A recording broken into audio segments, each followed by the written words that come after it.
Bonjour à toutes et à tous, bienvenue sur ma chaîne. Vous pouvez me joindre au 07 70 01 32 65. Alors, je voudrais essayer aujourd'hui de vous parler dans cette vidéo de la surconsommation de l'information négative.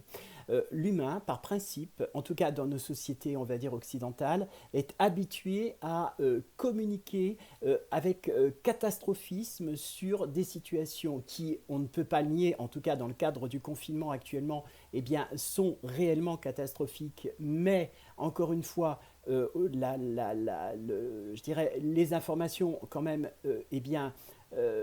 échappent aussi au contrôle de l'autorité, donc échappent au contrôle de ce mode de vie que l'on connaît tous. Et c'est la toute première fois depuis des siècles, enfin des siècles non, peut-être pas, mais en tout cas depuis une centaine d'années, qu'on est amené à devoir rester chez soi pour travailler.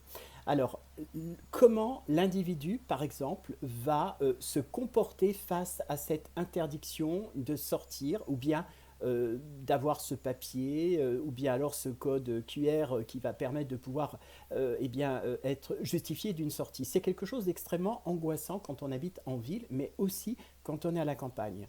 En ville, il y a des gens, et ça je l'ai vu dans les reportages, qui vont aller dans la provocation. C'est aussi une forme d'expression d'angoisse. Quand une personne s'oppose à un confinement pour le bien de tous, elle va, on le voit bien en tout cas, elle va tenter de contourner cette espèce d'interdiction pour simplement dépasser sa propre angoisse. Et ça, c'est une réalité. C'est-à-dire que les personnes qui vont par exemple, décider que parce qu'il fait beau, elles vont faire leur jogging, ou bien elles vont continuer à avoir des rapports sociaux et elles vont continuer à parler aux gens, et elles vont continuer à essayer finalement d'exprimer leur existence, c'est quelque chose d'intéressant auquel, moi, en tant que psy, je m'intéresse parce que je me dis, c'est aussi un moyen pour elles d'exprimer cette angoisse.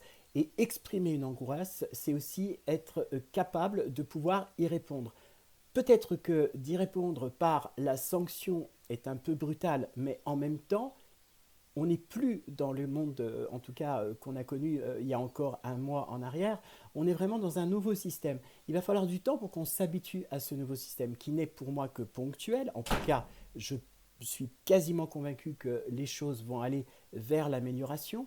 Mais certains ont vraiment l'impression qu'on leur prive de la liberté. Ce qui est dangereux dans ce cas de figure, c'est que ces personnes ne prennent pas en compte le fait que cette angoisse qu'elles ont à l'intérieur d'elles-mêmes, elles pourraient arriver à la comprendre et à l'analyser, arriver aussi à s'en sortir. Et je pense qu'il faut faire preuve de beaucoup plus de tact et beaucoup plus d'écoute parce que la solitude,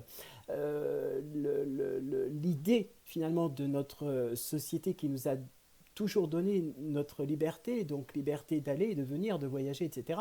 Brutalement, tout est en train de changer et c'est vrai que c'est quelque chose qui génère des angoisses et ces gens qui provoquent finalement les forces de l'ordre devraient être non pas considérés comme des contrevenants, même si effectivement ils le sont, mais plus comme des personnes qui ont peut-être besoin de dire quelque chose, d'exprimer, de mettre un mot sur ce qu'ils sont en train de vivre, c'est-à-dire l'angoisse.